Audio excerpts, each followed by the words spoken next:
So it's been a little bit since I last published the vlog in terms of part one of reinventing yourself, and I looked at how to reinvent myself in 3 different ways. At a brain level in terms of meditation, 2 at a professional level in terms of learning how to use Selenium for automated testing, which is kind of my day job, and then 3rd at a physical level when it came to working out and going to the gym and being more conscious to up my endorphins. So I'm going to show you what that process looked like, and then on the other side I'm going to talk to you about what I've learned and what were my core takeaways from that experience.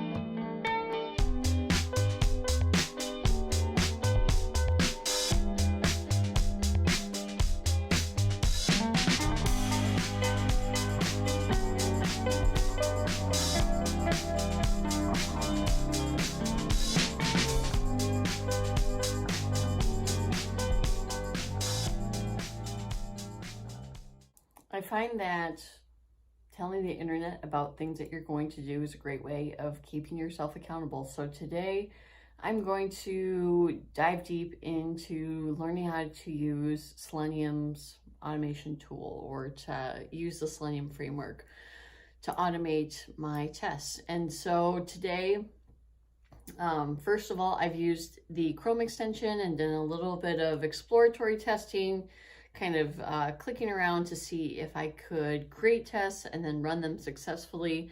Today's focus, so that was a couple days ago. Today's focus is basically installing this at the command line level. And so I'm looking at the drivers that I need to have in place before I can download the Selenium IDE. I think that's accurate. So anyways, I'm just gonna bring you along for the journey, and I'm preparing for a conversation I'm gonna have this evening with Luis Suarez, and he's gonna be helping me walk through how to use Selenium, what Selenium is, and kind of mentor me through that. So I'm really excited to share this process with you as I try to hit my goal of the next 30 days. You know, there's that mindfulness of meditation, secondarily fitness, and then 3rd, learning a new skill of Selenium and automated testing. So hope you guys enjoy. Now, if I could just find the web drivers and the installation packages and all that stuff. Again, I think that I'm fairly technical and I know a thing or two about tech, but when it comes to like actually doing things at the command line level or using GitHub to document my test automation, my automated tests, it's a lot. Not gonna lie, it's a little overwhelming, but really encouraged that I've got someone to go through this hand in hand. Really, that's really what it comes down to in all of my life, is finding someone that is willing to sit with you, to come alongside you whenever you're making a transition or you're learning a new skill or you're going to some uncharted territory. Figure out who is that person, or who is someone that could introduce you to that person. I connected with Luis through this YouTube channel, which is really exciting and completely unexpected. So you never know who you're going to meet, or the connections you're going to forge in the future, and how you can help them. Always keep that in mind, of like, try to do them a solid back as well, and see. I mean, I think it's easy to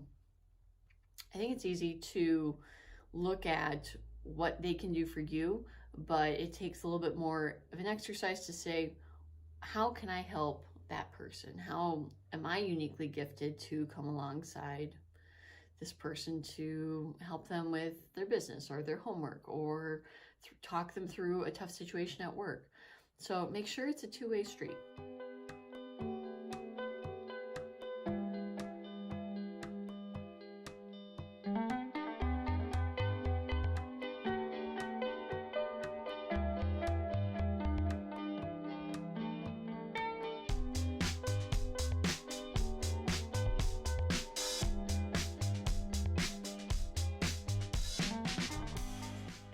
Well, this was awesome. I ran my first program. I should not keep hitting the desk that the camera's on. Anyways, I ran my first program with a Hello World script and connected, I believe, a test library against like a fake source library.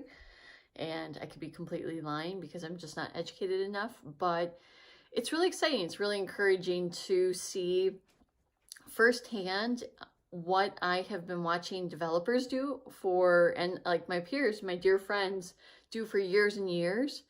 Whenever I've looked at their computers when they're running different tests or they're trying to go through source code, it's like watching everyone walk for, or I guess run, for 6-10 years, and then getting a chance to try and run yourself. So to go from walking to running, there's definitely some fuddles along the way, but it was awesome. My mind feels like just super activated, and I'm just encouraged by the possibilities to come.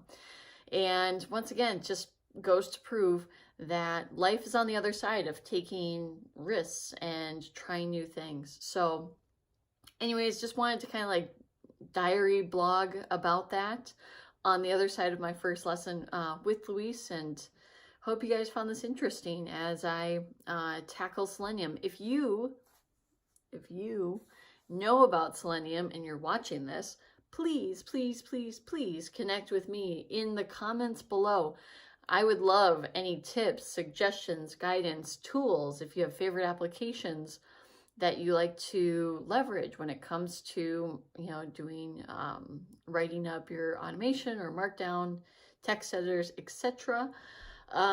Please let me know. I would welcome any help that the internet can provide, and proof of just how awesome YouTube is. I found and met Luis through a YouTube video that I had made about running my business. So you never know. Again, sharing with people where you're at and how things are going with you, you never know what's going to happen or who's going to reach out because of that. So I just believe in this platform, and I feel good. I feel good. Yeah, so that is my automation piece.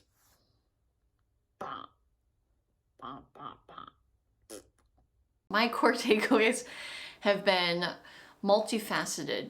One, when it came to fitness, getting into the habit of just going to the gym and not focusing on optimizing my workouts really was a game changer, because I got addicted to going to the gym and I was able to build that habit. And then in time, I was able to optimize my fitness plan in a way that, exercise my muscles. If I had a leg day or core day or cardio day, I could optimize that after I was addicted to going to the gym. And so that was really, really effective. I did not hit like every single day, but I was probably going 5 to 6 times a week, and sometimes twice a day if I needed to make up, again, trying to build up that addiction. And that was awesome. Now I'm in a place where I can run 30 minutes consistently, which I haven't been able to do in at least 4 years.